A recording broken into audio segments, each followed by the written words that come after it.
So what can be better than life? Psalm 63 tells us that God's love is better than life. God's love is better than life. Amang Diyos, kami po'y patuloy na lumalapit sa inyo. Nagpapasalamat sa inyong kabutihan sa gawain mo sa dakong ito. Nagpapasalamat kami sa gawain mo sa aming personal na buhay.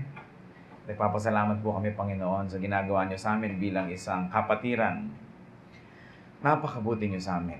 At sa aming pagdiriwang ng iyong kabutihan, minamabuti namin, Panginoon, na ito'y ituon sa iyong salita. Salita mo na naging dahilan upang magkaroon kami ng buhay na walang hanggan. Salita niyo po na patuloy na nagbibigay ng kulay, ng ganda, ng lakas sa aming buhay. At salita niyo na patuloy naming aasahan sa aming buhay espiritual. Mangusap nga po kayong may kapangyarihan at nawa, Panginoon, sa bawat karanasan ng bawat isa, kayo ang magbigay ng mga personal na kahulugan ng aming mga pag-aaralan. Ang aming pong hinihiling, kayo ang maging tunay na maging tagapagsalita. Ayaw namin makinig sa tinig lang ng aming kapwa-tao, nais namin marinig ang tinig niyo, Panginoon. Gamitin niyo po ang inyong lingkod na daluyan ng iyong pagpapala, maitaas po namin ang iyong pangalan, but be our speaker, O Father. We ask you, by your power and by the Holy Spirit, that you will enable us to unlock the mysteries of your word, the wonders and mystery of the poetry of the Psalms, at makita namin, Panginoon, ang iyong personal na mensahe para sa aming lahat bilang isang kapatiran at para bawat isang tao. Mangusap po kayo, we reject and rebuke all work and powers of evil, and we ask you, Holy Spirit, bigyan niyo po kami ng kaliwanagan. We seek you, Father, confident that you hear as we ask in Jesus' mighty name. God's love is better than life. Binasa na po yan at ating ngayong sasariwain ng bahagi. Psalm 63 verse 1. O God, you are my God. Earnestly I seek you. My soul thirsts for you. My body longs for you. In a dry and weary land where there is no water. So si David actually noon ay nasa desert. At lalong-lalo naman na nakita niya yung kahulugan ng buhay sapagkat maraming threat sa buhay sa isang disyerto. There are many poisonous animals. There's no water. There's no food. Not to mention that there are also very dangerous human beings who may be around. Nasa panganib siya.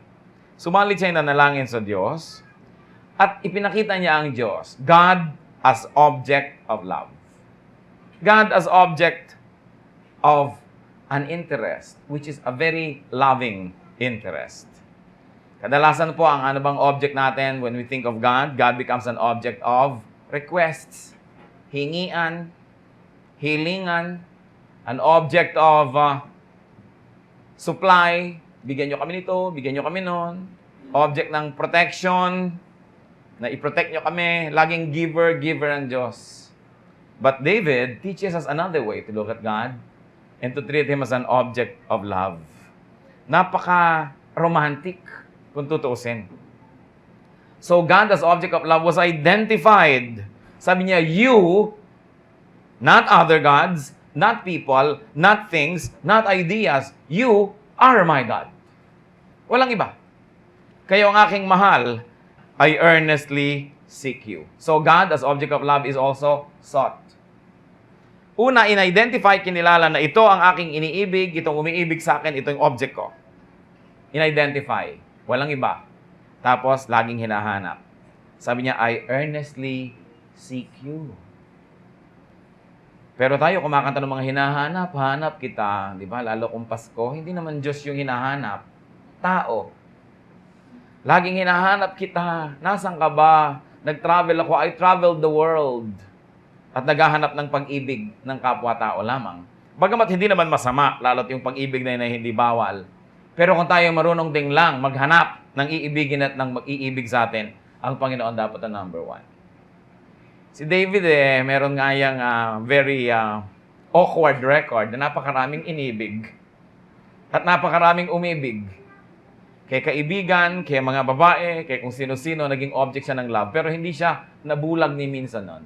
Hindi niya nalilimutan na ang Panginoon ang kanyang number one love. So God, as object of love, was identified and was also sought. How was the Lord sought? Paano siya hinanap? Una, emotionally. Sabi niya, my soul thirsts for you. If you want to think spiritually, because soul, pwede. Spiritually, emotionally, hinahanap niya ang Diyos. Gaano po sa atin karami ang emotionally involved with God? Yung namimiss mo ang Diyos. Pagka hindi ka nakakapagbasa ng Bible, hindi ka nakakapag-church, hindi ka nakakapag-meditate, namimiss mo ang Diyos na tila baga siya isang tao rin na object of love and source of love. But sabi niya, I seek you. My soul thirsts for you. And also, the Lord is sought physically. Sabi niya, my body longs for you. Lahat na ng angle ng pangangailangan, emotional, spiritual, physical, sabi ni David, my body longs for you. Napaka-personal ng relasyon nila. May mukha, may kulay, siguro may amoy yun, merong personalidad. Hindi lang parang Diyos, parang espiritu, parang usok, parang impersonal force, power like gravity. Kundi personal. God is a person and can be loved personally and can love us personally. Sa pagpapatuloy po ng pagbabasa natin ng Psalm 63 verses 2 to 3, I have seen you in the sanctuary and beheld your power and your glory, because your love is better than life. So God, as object of love, is experienced. Sabi niya, nakita na kita. I have seen you. I have beheld you. Naranasan kong mahalin ka at naranasan kong mahalin mo. It has been experienced. Hindi lamang hinahanap, kundi natagpuan na rin, kaya patuloy na hinahanap-hanap ang pag-ibig ng Diyos. Psalm 63 verses 3 to 5. My lips will glorify you. I will praise you as long as I live. And in your name I will lift up my hands. My soul will be satisfied as with the richest of foods. With singing lips, my mouth will praise you. So God, as object of love, is celebrated. Celebrated with praise and singing. Di ba pagkain labang tao, kinakanta-kantahan yung mahal niya, hinahara-hara na nung araw. Tapos dumating yung panahon, papakinggan mo na lang sa jukebox. Alam na niya na siya yun. Siya yung D10 o kung sino man. Pagkatapos ngayon, tinetext-text, umuso pa yung mga singing cards. Yung ang dami, laging kinakantahan, isineselebrate kahit iba't iba yung media na ginagamit. Kahit anong medium ang gamitin mo, you celebrate your love with praises and with singing. Kaya nga laging pinupuri ng isang tao ang kanyang nililigawan, ang kanyang mahal sa buhay. Sabi niya, I will praise you as long as I live. Napansin niyo ba? I will praise you as long as I live. Hindi as long as I am healthy, as long as I am wealthy, as long as I am happy, as long as I am successful. Hindi. As long as I live. No matter what the condition of my life is. Walang patakaran ang pagpuri ni David sa Diyos. So niya, habang ako'y may buhay, pupurihin kita. Ano pa? God as object of love is celebrated with lifting of hands. Meaning, prayer. Sa kanila kasi mga symbol yan, nagpe-pray, lifting of hands. And with satisfaction. Sabi niya, my soul will be satisfied as with the richest foods. Gaano karami sa atin na pag nananalangin, sinasabi natin yon that I am satisfied with you, I have been satisfied with you, O God, and I will be and continue to be satisfied with you. Na parang kung ano ang aking kasiyahan sa pinakamasasarap na pagkain, ganun ang kasiyahan ko sa iyo, O Diyos. O pag kikipag-fellowship tayo kay Lord, lalo nagpe-pray, imbes satisfaction ang ating i-communicate, lagi na lang kulang. Lord, kulang po ang ganito, kulang ang ganyan, kulang ang ganito, reklamo dito, daing doon. But David was celebrating the object of his love, God Himself, with satisfaction. Di ba nakakatuwa na yung tao satisfied? Meron kayong kakantahin, yung mga tao lalapitan ka, ang ganda naman ng kanta, na-bless ako. Yung na-satisfy kaysa mag-practice ka pa. O kaya may hinanda ka, ang tao nasarapan. Kaysa sa parang kulang yata sa ganito, kulang sa ganyan. Ang mga anak mo, binibigyan mo ng baon, sabi, sobra-sobra na po ito, danay. Bawasan nyo. Kasi satisfied ako. Hindi, lagi kulang, wala bang dagdag, wala bang dagdag. Ang mga tao, laging ganoon, puro kulang, kulang, kulang at kulang. Kung paano nagrereklamo yung mga anak sa magulang, yun namang asawa, nagrereklamo din doon sa asawa, kulang ang pag-ibig mo, kulang ang pagtingin mo, kulang ang budget, kulang ang sweldo, puro kulang. So pagharap natin sa Diyos, puro kulang. David teaches us how to love God and how to continue to love Him to celebrate satisfaction. Kasi alam niyo, pag lagi tayo nagrereklamo, totoo mat hindi yung nirereklamo natin, lumalayo na yung loob natin doon sa pinagrereklamuhan natin. Kasi ang na-emphasize, yung kulang. Ang na-emphasize, ang napapadiin masyado, yung kapos. Tayo kawawa naman. So tuloy yung pag-iibigan hindi nagiging sweet. Isipin nyo, kahit mag-asawa, pag nag-umpisa na magreklamuhan against each other, nababawasan na yung tamis ng kanilang samahan. Ang na-emphasize, yung negative. Mamaya yan, sobrang lumaki na, naghiwalay na. So God as object of love is celebrated. Ano ba yung mga satisfied tayo talaga? Satisfaction is also a matter of discipline. Satisfaction is not a matter of volume of how much we get, but how much we teach ourselves to learn, to enjoy, and to be happy with, and to be contented with what we get. Some people want to get what they want, and there are people who want what they get. Natututo silang maging satisfied. Sumasaya sila. So God also, as object of love, is remembered and thought of. Inaalala, naiisip. Sabi niya, I think of you all through the night. Naiisip ba natin ang Diyos buong gabi? Sabi pa na ibang version, all through the watches of the night. And there are 4 watches of the night, no? First watch, second watch, third watch, kaya may mga fourth watch. Yung mga magbubukang liwayway na yon, mag-uumaga na. Sabi niya, I think of you. In my bed, I toss and think of you. Pagka ba kayo pabiling-biling sa inyong higaan, sinong iniisip nyo? Kung sino-sino ang iniisip. Minsan nobyo, minsan nobya, kung minsan naisip mo yung asawa mo, kung minsan asawa pa ng iba ang naiisip ng iba. Kaya lalong nababalisa. Ang mga kanta nating, di na makatulog, di pa makakain. Umabot ang marami sa inyo dyan, ha? Pero hindi naman si Lord yung iniisip kung sino nagkakaroon ng tagyawat sa ilong. Panaginip ka, tao yung sinasabihan nun. Pero tingnan niyo si David, kung paano makipagmahalan sa Diyos. Sabi niya, buong gabi, iniisip ko kayo.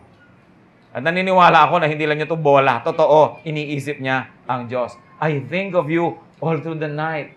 Naranasan na po ba natin yan, yung buong gabi iniisip mo ang Diyos? At hindi lang dahil may sakit kayo at ino-operahan bukas, Diyos ko po, bigyan niyo ko ng pambayad, sana po magising pa akong muli, matapos magkaroon ng anesthesia. Dahil yan nagkaka-anesthesia kadalasan, nagkaka-amnesia. No? Naaalala nga ang Diyos pero hingi na naman ang hingi. O reklamo ng reklamo, o nasa panganib, naaalala ang Diyos. Pero yung nasa comfort ka of your home, of your bedroom, and you are in the comfort of your bed, and you're thinking of God, and glorifying Him, and thanking Him, and your heart is full of thanksgiving, and you are full of satisfaction. Yeah, Lord, I think of you all night long. Sweet ang relasyon. Psalm 63, verses 7 up to 8. Because you are my help, I sing in the shadow of your wings. My soul clings to you. Your right hand upholds me. So here, God as object of love is recognized. Sabi niya, you are my help. Kayo at walang iba. Hindi tulad na naman ng awit ng iba, you are my life. Pero tao yung kausap, you are the sunshine of my life. Tao na naman yung kausap, you are my everything. Kaya pag ginawa natin lagi yan, pag iniwan tayo, anong nangyayari ngayon? Nakatulala, nawawala sa sarili, nakatingin sa lumulubog na araw. Kasi tao ang ginagawang number 1 sa buhay. Can you imagine the disaster that awaits those whose first love are people? Pag ating first and foremost love ay tao, maghanda-handa na kayong umiyak. Kasi iiyak kayo eh. Una, yung taong yan, baka biguin kayo. Baka kayo pagtaksilan, Baka mahal kita, mahal mo siya, mahal niya ay iba. Masakit yun. O kaya ang tapat-tapat din sa inyo ng tao, ang buti-buti, ang husay-husay, di lalo niyong namahal, biglang namatay. Di iiyak din kayo. Kasi iniiwan tayo ng tao, either ayaw na sa atin, iniwan tayo, o gusto pa tayo, pero namatay, di nawala rin. Kawawa naman yung tao na ang number one niyang mahal, ang kanyang number one love and lover, ay tao rin. Dapat mga pangalawa, pangatlo lang yan. Una, ang Diyos. Bakit? Kasi hindi naman nagtataksil ang Diyos kahit kailan. At hindi naman siya namamatay. Minsan lang ginawa ni Lord John, tama na. No? Hindi na mamamatay pang muli at namatay man sandali lang. Kaya nakakatiyak tayo na yung pinaglalagakan natin ng ating puso, kaya niyang hawakan yung puso natin dahil una, mahal niya tayo, tapat siya, at siya'y makapangyarihan, hindi niya tayo sasadyaing iwan, at hindi rin siya kukuhanin sa atin ng tadhana dahil sa yung Diyos.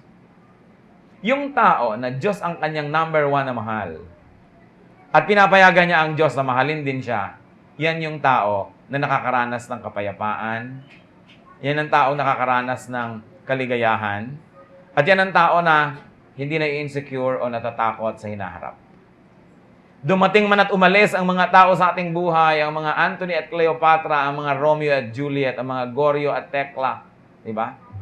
Ang mga Rico yan at mga kung sino-sino na Claudine. Stable tayo kasi yung number one natin, hindi natitinag, hindi naiiba, hindi nawawala. Kaya sabi ni David, talagang, your love is better than life.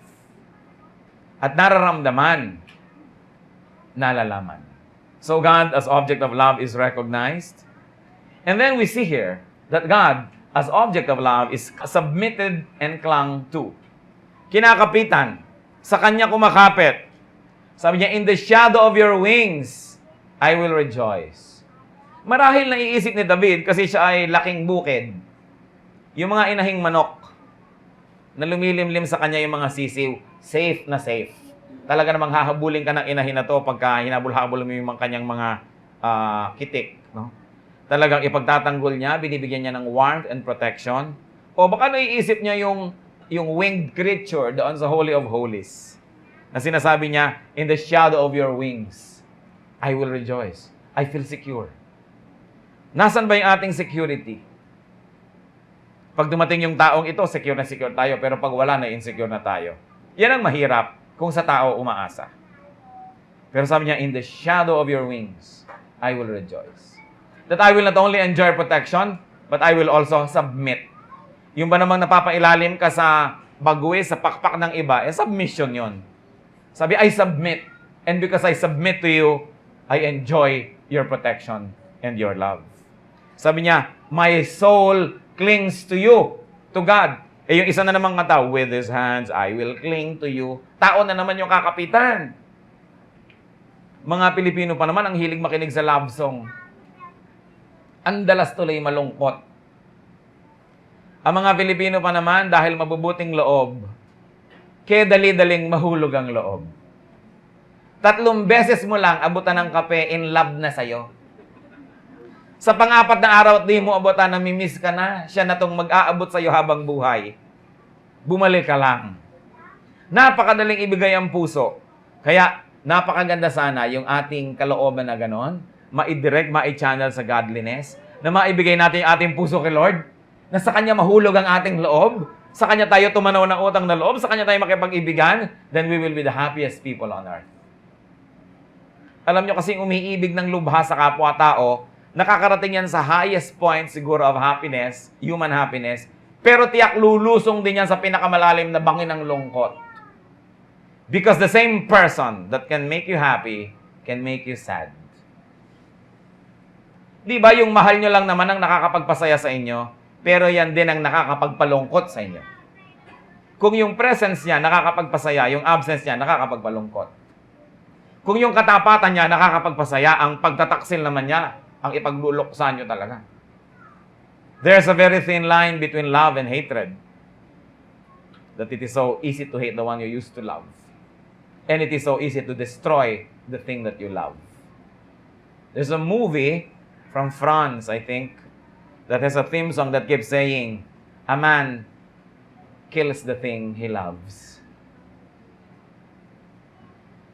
There's a tendency to kill that which we love with too much affection, too much presence, too much control, too much jealousy. Kaya, napakaganda na yung love, mailagay natin sa tamang perspective. Mauna ang Diyos. Diyos muna.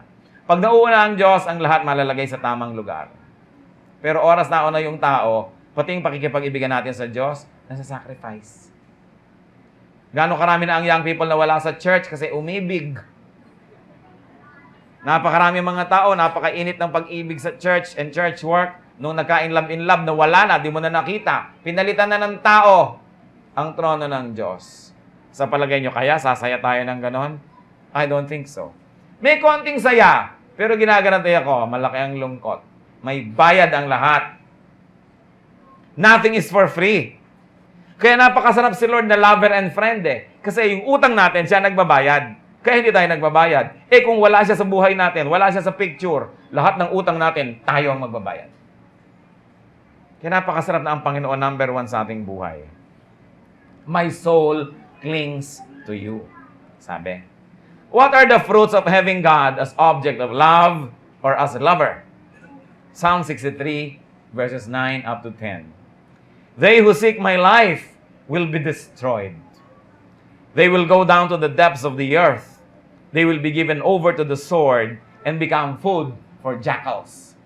So anong unang-unang nagiging bunga kung ang Panginoon ang number 1 nating love at mahal natin siya at nakikipag-ibigan tayo ng malapit? Protection from one's enemies. Destruction of one's enemies. Especially protection from other objects of love that can frustrate, damage, destroy, or kill.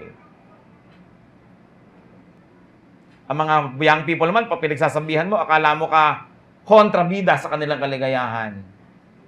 Dapat isipin kasi wala namang pagsisising nasa una. Kailangan nakikinig talaga sa nagpapayo.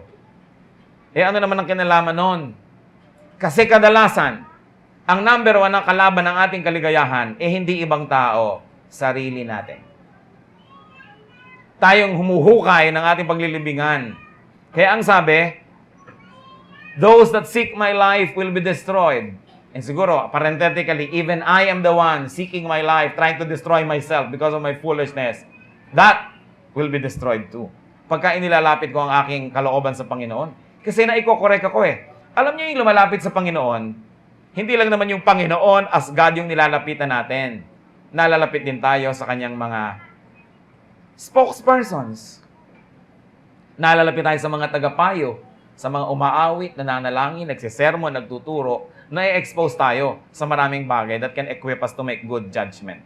Therefore, we get protection.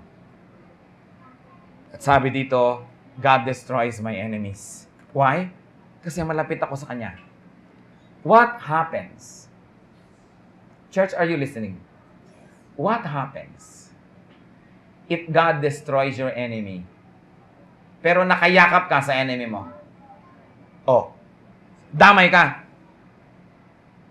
Kaya lumalayo tayo doon sa enemy natin. Di natin iniibig yon. Halimbawa, pinatamaan ni Lord ng kidlat ang lahat ng nagda-drugs, baka kasali tayo. Halimbawa, nilunok ng lupa ang lahat ng nangangalon niya. Oh, makakaahon ka pa ba? Baka mas malapit ka na doon sa Russia kaysa sa Pilipinas, sa lalim ng pinagkalibingan. Ang problema kung minsan sa mga tao, sinasabi natin, Lord, destroy the devil, destroy the enemy, destroy evil. Ay, yung pala kasama natin. Kaya sa Sodom at Gomorrah, nung papaulan na ng apoy ang Sodom, anong ginawa ng mga anghel ng Diyos? Inilikas nila itong si Lot at ang kanyang pamilya kasi kasama ng mga pauulan na ng apoy. That's why we should not live in Sodom. And we should not interact closely with Sodomites because when they receive judgment, baka nandun din tayo. Madamay tayo. Maybe not fully, pero sunog-sunog ang buhok mo, pasa-pasa ka, nasaktan ka rin. Kaya dapat clear sa atin, ito yung love ko, si Lord, I will hate whom He hates. And He hates evil He hates sin. He hates Satan. Therefore, I will hate anything that has anything to do with evil. Dahil mahal ko ang Diyos. Di ba isang malaking kataksilan na may asawa ka, pagkatapos may kalaban siya at kaaway, tapos lagi mong kasamang nagme-merienda, kasama mo lagi nagpapahinga, nagpapasyal, kalaban ng mahal mo sa buhay? Kaya dahil mahal ko ito, kakamuhian ko yung kinakamuhian niya. So that when God has to destroy my enemy, God will not have to hesitate because I'm far and I'm safely far enough. Ano pa? Sabi ng 63 verse 11, but the king will rejoice in God. David referring to himself. All who swear by God's name will praise Him, while the mouths of liars will be silenced. A wonderful, wonderful song or poem. Psalm 63. At ano pa ang fruit of having God as object of love? Rejoicing. Sabi niya, but the king will rejoice in God. Tanong, kung walang rejoicing sa buhay ng isang tao, anong wala? Anong kulang? Kulang yung love affair with God. Because our love affair with God brings about rejoicing. So, pwede nating i-assess ang sarili natin. Meron ba akong strong and beautiful love relationship with God? Tanong, may rejoicing ba ako? Kung wala, edi kulang siguro yung love life ko. Love life with the Lord. God's love is better than life. God as object of love, as giver of love, and as lover, must be identified, sought, experienced, celebrated, remembered, recognized, submitted, and clung to. Each of those which we have already discussed. Need I say, brothers and sisters, love God. Gawin yung personal, hindi lang para siyang hangin, para siyang ulap. Mahirap namang mahalin yun. Gawin natin yung personal. Sapagkat ang Diyos may emosyon, nagmamahal, nadidibugho, hinahanap-hanap din ang tao, mahal tayo, gusto makipag-fellowship with us. Kaya ang sinasabi, love the Lord your God with all your heart and with all your soul and with all your mind. Nung una, hindi ko yan masyadong naiintindihan. Sabi ko, napaka-egotistical naman ng Diyos. Siya na lahat ng number one sa lahat ng tao. But then I realized that whoever is number one in your life can hurt you. But God, if He is number one, will not hurt us. Whoever is number one in your life can make your life meaningful or can destroy the meaning of your life. And God will never destroy the meaning of our lives. Gusto niya maging number one para i-protect tayo sa mga harm na pwedeng gawin ng number one kung yung number one na yon ay hindi Diyos. Kaya kung yung mga tao, number two, number three, dumating at umalis sila, magkamalit hindi, nalulungkot tayo, nasasaktan, pero manageable because our number one is still there. Meron pa rin tayong center. Meron pa rin tayong force that holds us. Kaya dapat mauna ang Diyos sa lahat. Romans 8:35. Who shall separate us from the love of Christ? Shall trouble or hardship, or persecution or famine, or nakedness, or danger, or sword? And then goes on to 38 to 39.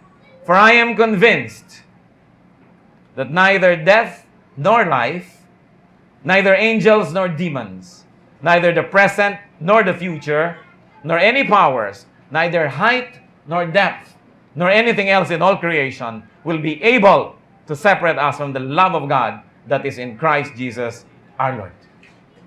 Hindi mapapahiwalay ang sino man kay Jesus kahit kailan. Walang kapangyarihan na makapamamagitan sa pag-ibig ng Panginoon sa atin. At yan ay marapat suklian, marapat na i-develop ang pakikipag-ibigan natin sa Diyos. Alam nyo, yung theology, develop na yan sa marami eh.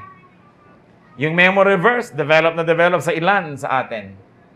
Yung pagiging parang pariseo sa righteousness, develop sa iba yan. Even the gift of giving, develop sa mangilang-ilang tao.